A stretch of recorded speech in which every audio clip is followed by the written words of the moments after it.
Bonsoir, je me prénomme Défension, détective Défension. Aujourd'hui, nous sommes à Halloween. Je vais donc parler d'une affaire sordide qui vous fera comprendre qu'il ne faut jamais sortir de chez soi, qu'il faut écouter les ordres de ce qui est dit par notre nation et par nos nations. Et ce que moi, Défension, je vous dis. Du coup, cette histoire a effectivement un rapport avec Halloween. Je ne vais pour le coup rien montrer de moi-même. Mais sachez juste que cela évoque absolument toute l'affaire en une image.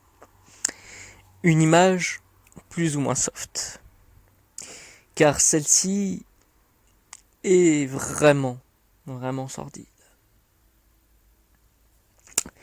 Du coup, je remercie déjà de me laisser paraître ici et d'en parler. Du coup, je vais raconter cette histoire en essayant de l'imiter, mais du coup. Parce que j'en dis beaucoup pour le coup. Je suis drôle. Nous y voilà.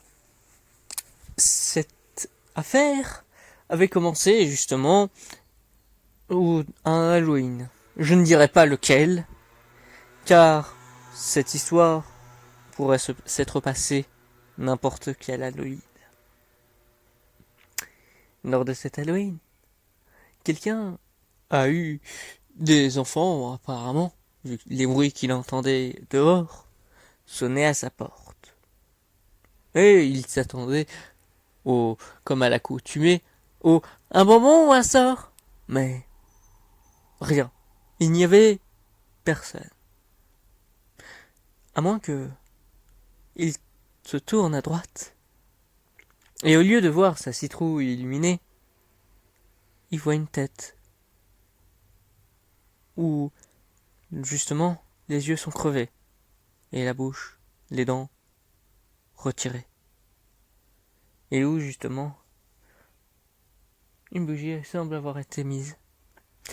Elle était éclairée, quoi.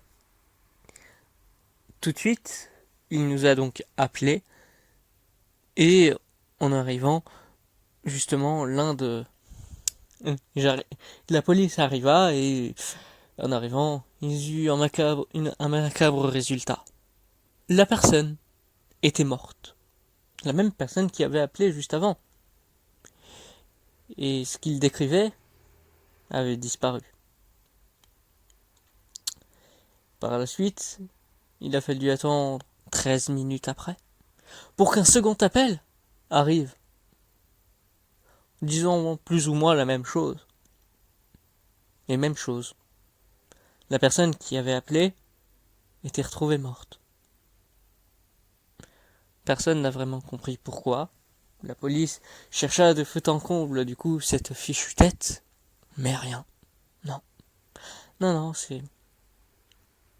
Mais au fur et à mesure de l'affaire, ils avaient quand même une dizaine de morts. Qui étaient même 13 morts, respectivement, et avec une équivalence de 13 minutes à chaque appel. Et c'était le cas à chaque Halloween. C'était assez inquiétant, disons. Les policiers n'arrivaient pas à comprendre ce qui arrivait. Ils essayaient de mettre en place des méthodes, que ce soit de couvre-feu ou non. Mais ça changeait rien. C'était toujours là, toujours comme ça. Ainsi, un jour, ils ont essayé de trouver une technique. La personne les appelle, mais à la place même, il leur envoie un message. Mais, même résultat macabre. La personne qui avait envoyé un message est retrouvée morte. Ils se demandaient ce qu'ils pouvaient faire ça.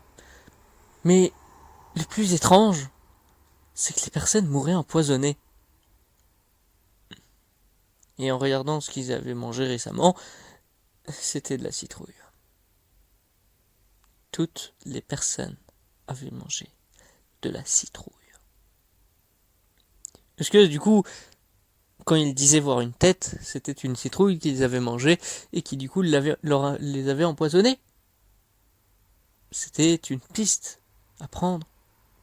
Mais en même temps, du coup, pourquoi parlait-il de tête humaine? Et pourquoi toujours la même? Elle devrait avoir pourri. Mais non. C'était toujours la même tête, toujours le même mécanisme, et toujours des meurtres. C'était bizarre pour eux. Ils n'arrivaient pas à comprendre ce qui arrivait à ces hommes. Un jour, alors, ils espéraient que ça arrive à un de leurs agents, pour que ce soit encore plus discret, disons.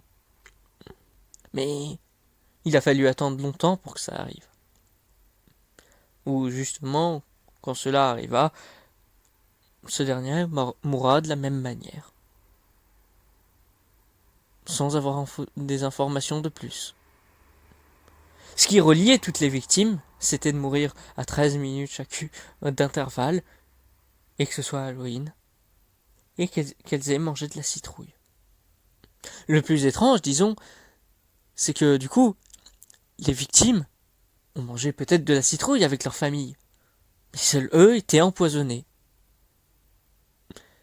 Ce n'était pas compréhensible.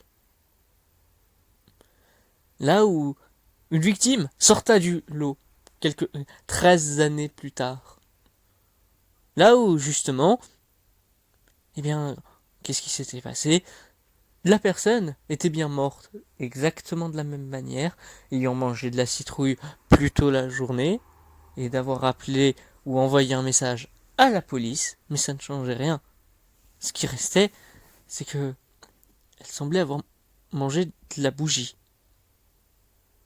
Ça, c'est une chose qui avait plutôt perturbé. Et surtout, ce cas isolé, pourtant relié avec les mêmes rythmes et les mêmes mécaniques, s'était vu disparaître sa tête. Et depuis, c'est sa tête qui est vue. Cela embrouillait vraiment les policiers. Cette sordide affaire n'était comprise par personne. Pourquoi c'est des personnes au hasard? Et du coup, les policiers, ne comprenant rien de ce qu'il se passe, essayaient de voir si c'était un cas isolé de la ville. Mais non, c'était loin d'être un cas isolé. Aux mêmes périodes, dans le monde, il y avait eu des cas similaires. Même certains qui pourraient être à la même heure, au même moment, que ce soit à Londres ou à Paris. La confusion était totale. La police ne comprenait rien de ce qui arrive. Et tous les 13 ans, les têtes changeaient. Pour quelle raison? Il n'y en avait aucune. Et les têtes ne pourrissaient pas. Quelqu'un devait le faire. Mais qui? Et pourquoi elles ne pourrissaient pas? Pourquoi ces têtes restaient comme telles chaque année? Mais d'où vient la morsure, ou que dis-je, l'injonction de ce venin? Cela devait venir d'une morsure ou d'une piqûre. Mais non, rien. C'était la confusion totale. Ainsi, cette sordide affaire m'a été destinée. Et ainsi, j'ai commencé à enquêter dessus. C'est comme ça que je sais tout ce que je vous dis. En fait, j'ai travaillé beaucoup dessus, et en tant que détective privé au service de la personne qui est sous le pseudonyme de Goldjude, faut lui faire confiance. Il m'a donné il était beaucoup à faire spéculer des théories là-dessus. Et finalement, j'ai commencé à y croire. Il me parlait de cavaliers sans tête. Ça commençait à prendre du sens. Cette affaire était beaucoup plus sordide et malhonnête, voire mystérieuse que prévu. Je pouvais penser ce qu'il disait. Je me disais, c'est peut-être un honnête homme. Et c'est comme ça que j'ai commencé à travailler pour lui. C'est comme ça que je suis un détective privé qui travaille pour la nation. Cet homme est très important.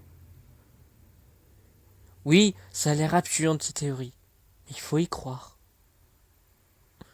Il maintient une vérité qui est mieux pour tout le monde. Car je vous parle aujourd'hui de cette affaire, parce que je l'ai résolue. Parce qu'aujourd'hui, en ce 31 octobre, nous sommes enfin tranquilles. Et la dernière fois où il devrait y avoir une nouvelle tête, c'était justement maintenant. Mais non, là, nous sommes enfin tranquilles. Ce qui s'est passé, c'est que j'ai mangé de la citrouille. Et normalement, tout se passera bien. Je sais ce qui s'est passé. Effectivement, ce qu'il s'est passé, c'est que cette tête, à l'intérieur, ce qui illuminait dans tout ça, c'était oui, sous vos yeux, depuis le début, c'était un serpent. Un serpent qui est comme un ver solitaire, va dans le corps des victimes et essaye de les mordre de l'intérieur. Ainsi, aucune morsure ou injonction du venin n'avait été découverte. Et les personnes mouraient empoisonnées. Et tout cela est retiré pour être ni vu. Le côté mystique, ça, je vous laisserai croire ce que dit Cold Jude. Je crois en lui. Vous ferez mieux de croire en lui.